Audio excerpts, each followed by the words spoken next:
Mi smo se suviše sretali na raskršćima neznanim, mada smo različitim putevima koračali.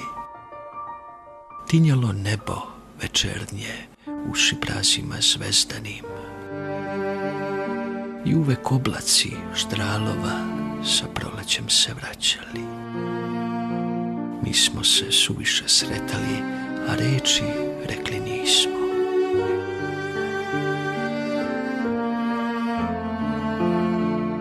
I u leta kovrđava sa preplanulim licima pod kapom zelenih dudova za časak zastali smo.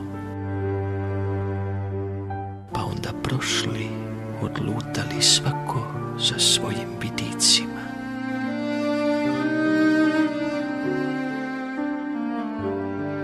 U novembru su oblaci kao buktinje rudeli i vetar kišama umio sivo popodne ogolelo, a putevi se dužili i raskršća se žudela za nešto kratko u susretu, što se toliko volelo.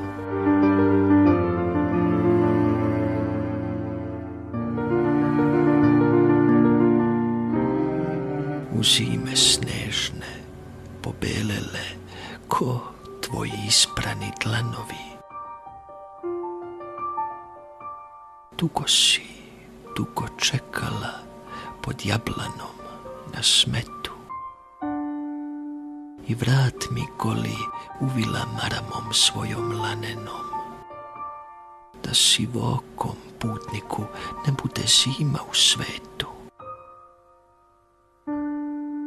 Pa ipak ti su susreti tek kratka radovanja, jer znam, na nekom raskršću neću te vidjeti više.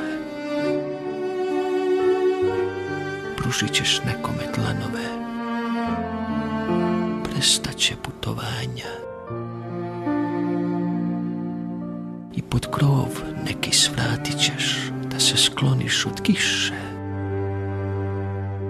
Spustit ću tvoju maramu usput kraj putokaza i sa vetrom, drugarom otići nabranih veđa, jer meni život prestaje ako siđem sa staza i pred nečijim vratima skinem torbu sa leđa.